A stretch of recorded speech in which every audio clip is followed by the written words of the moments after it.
Our next guest is introducing legislation that would halt federal regulations on climate change in exchange for a carbon tax.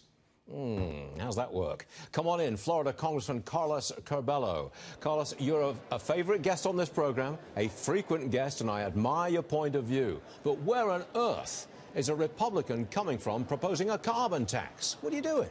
Stuart, good morning. It's good to be with you. And what we're trying to achieve is a number of things in one bill. Infrastructure investment. We know that's extremely popular and sorely needed in our country. This bill dedicates over $700 billion to infrastructure funding over the next 10 years.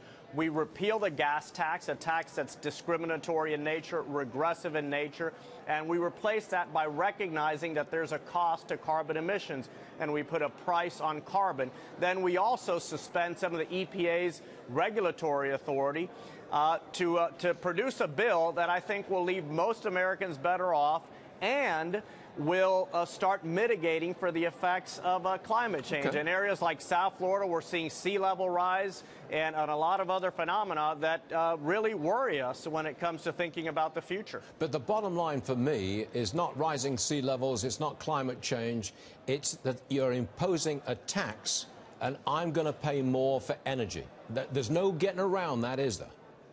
Well, this is tax reform in the sense that we're swapping out a tax, which is the gas tax, and we're also repealing the jet fuel excise tax and recognizing that there's a cost to carbon dioxide emissions. But you're taxing carbon, aren't you?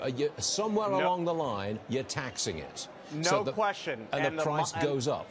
That's right. And the modeling we've seen is that the effect on GDP will be minimal. And something else we do with this legislation is that we reserve about 10% of the revenues to offset higher energy costs, utility rates for lower income Americans. How much support do you have for this among Democrats? Well, Stuart, it's very early, and this is a new and pioneering concept on the Republican side of the aisle for sure.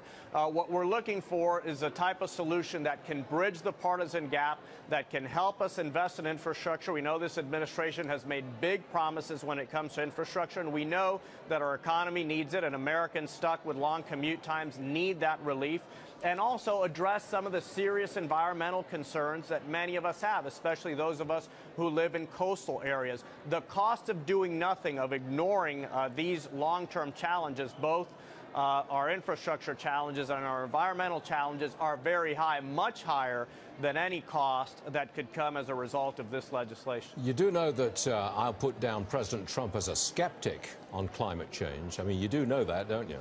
That's right. He's also a huge fan of infrastructure investment. And Stuart, I really think that this is the only way the administration is going to be able to deliver on its big infrastructure promise from the 2016 campaign.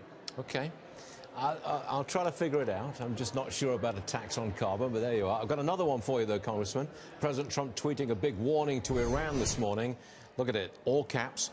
To Iranian President Rouhani, never, ever threaten the United States again, or you will suffer consequences the likes of which few throughout history have ever suffered before. We are no longer a country that will stand for your demented words of violence and death. Be cautious. That's pretty strong stuff, Congressman. Are you behind the president on this?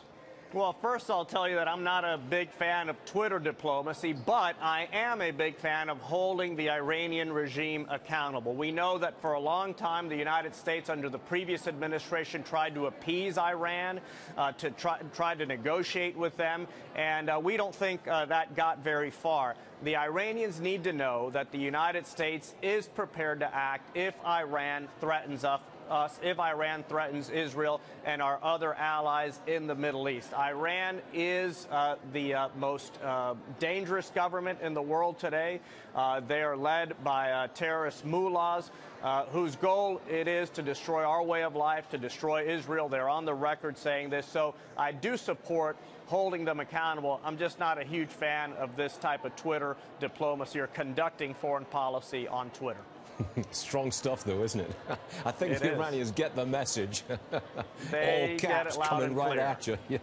Congressman, thanks for joining us, sir. We'll see you again real soon, promise. Thank you, sir. Have a good day. All right.